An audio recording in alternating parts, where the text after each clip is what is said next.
Yes, hello. Do you repair CED players? No, not CD, CED. No, 1980 maybe?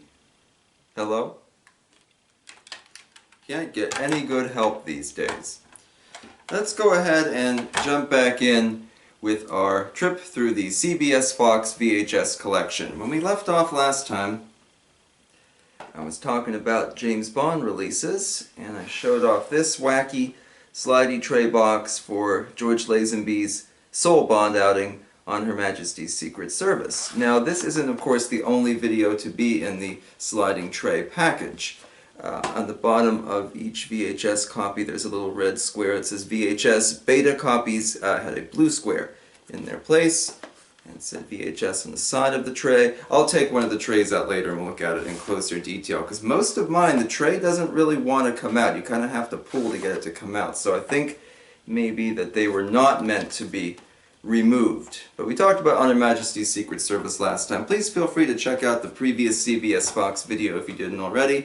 I've made handy playlists on my channel of my VHS and DVD and music videos and things like that. But let's talk Slidey Trays now. Here's from 1951, The African Queen. Famous John Huston movie. Humphrey Bogart's Oscar winner. That great movie. For a long time was only available on VHS for many, many years. And now finally I think you can get it on fancy Blu-ray and stuff. But definitely a good adventure classic there. Here's another one in the slidey box, The Black Stallion from 1979. I've actually never seen this. I thought I had, then I realized I was talking about Black Beauty, which I have on Paramount VHS, so I gotta watch this sometime soon. The tape is actually licensed from, I don't know how well you guys are able to see that, from Magnetic Video. I have some of their VHS tapes dating back to like the mid-late 70s. Sometime I'll have to do a video on them because those are really interesting. So I don't know if this is the original cassette from this box or not. Kind of hard to say, but I like that cover art though. Nice story in the back there, a picture of Mickey Rooney on the back. So that's one I'll have to sit and watch here sometime. Here's 1982 with Paul Newman, The Verdict. Great courtroom drama. Paul Newman is excellent in this, and James Mason actually plays the opposing lawyer, and that's really good. This tape is completely destroyed. It was a former rental. It has the gigantic smiley face sticker saying it's from Corner Video. I don't know where Corner Video was. I found this at a thrift store probably 10 years ago. The tape's all unwound. It's missing pieces from inside the cassette. I can't repair it. I don't really need to have The Verdict on DVD anyway, but I took it out here because here's the tray. This one slides right out. And there's like the inside of the tray, that's the little square you would see from the outside of the box. There's the sticker on the other side.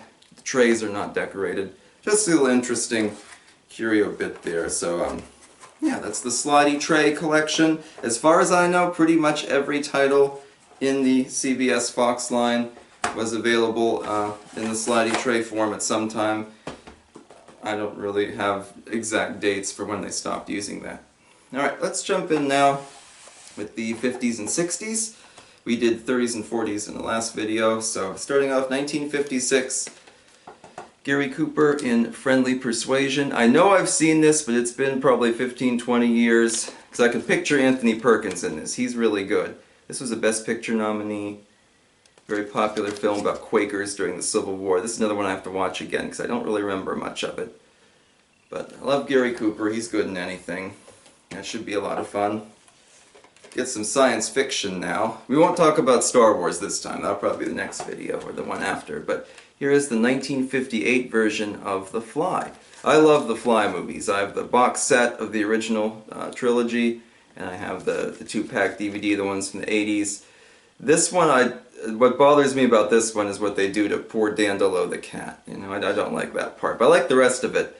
David Hedison, who played Felix Leiter in the Bond films, 2 of the Bond films, Live and Let Die and License to Kill, is in this, and has the very famous scene, "Help me, help me!"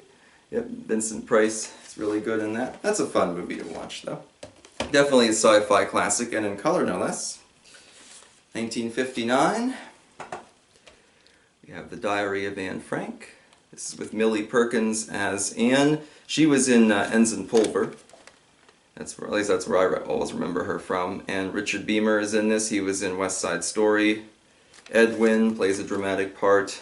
Really good. I remember when I was a boy in school, we had to read the play that this film was based on. They adapted her diary into a play. And actually the school I teach at several years ago, they adapted the play for the stage and did a brilliant job. This is a really nice movie though. I mean, they do change a few historical facts, but for the most part, it delivers on what it promises, and a very touching ending. So I like it a lot.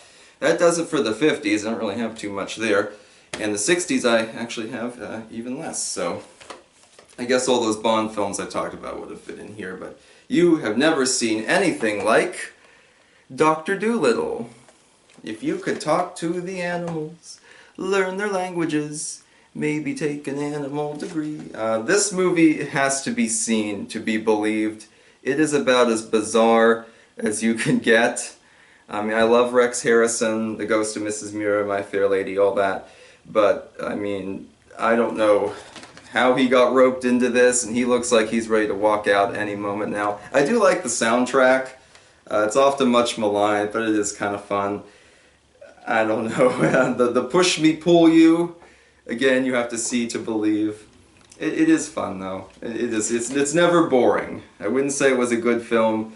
It's generally regarded as the worst movie ever nominated for the Best Picture Oscar, which I could kind of see that. But I like that I have it. I wouldn't give it up. And the last one from the 60s here, 1968, is Charlie. This is the adaptation of Flowers for Algernon, which is a great novel, by the way.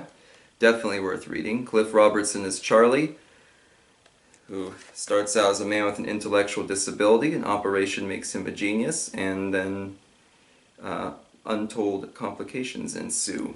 Really good stuff, and Cliff Robertson won his Oscar for that. This tape was printed 1989, so they're using, for some of those late 80s, early 90s ones, they used kind of the stylized spine. So this was actually the logo for the film, like on the posters and stuff. So they were able to repurpose it here. We saw some like that the last time around. You know, the other videos, the older ones from like the mid-80s and stuff, just have the generic white on black, just the title of the film, that kind of thing. And lastly today, I promised myself I wouldn't make another 20-minute bonanza here. My phone joke at the beginning involved this. This isn't a VHS, of course. This is a CED. And the back specifies a capacitance electronic disc. There you go. So if you didn't know that, now you do. I have never owned a CED player. I have never used a CED player. From what I gather, it's pretty hard to find a functioning one. This disc is printed in 1983. So even earlier than any of those videos that I talked about, either in this YouTube video or the last one. It's just said VHS, don't want to say videos twice. There's a really cool selection of films. This was made to advertise titles in the line there. A lot of these are ones I have on VHS that I've mentioned, like The Verdict is in there, The Black Stallion's in there, White Heat that I talked about last video, Star Wars, we'll talk about that maybe next time, Death Hunt, we'll talk about that later. So a lot of just classic movies and shows. They had some specials on there, some cartoons and things like that. The time codes are very short, so I don't know if this was either very short clips from these or maybe even just like still artwork, like promotional stuff, because most of these time codes are only a few seconds apart, so I'm really not sure. Like I said, I've never used a CED player, so I don't know that much about the mechanics of it. I do know it used a stylus of some sort to read these discs like a record would use. I do remember laser discs quite well. When I was a boy in school, teachers had laser discs and laser disc players. But yeah, I don't know much about it. I do have some more CEDs. Maybe someday that'll be a video. They were about 5 or 10 cents a piece at a thrift store I was at several years ago, and I bought a bunch. I have a W.C. Fields one, I have a couple Humphrey Bogart ones, but I bought just for display. They look great in my hallways or in my TV room or my display room. So that does it for part 2, but never fear, more CBS Fox stuff is coming. Please feel free to leave a comment about any of these films below, or about CEDs. If you have anything to share, please do, because I certainly don't know much about them. And until next time, my friends, I hope you have a good week. I look forward to seeing you again. To those of you who comment and subscribe, thanks so much.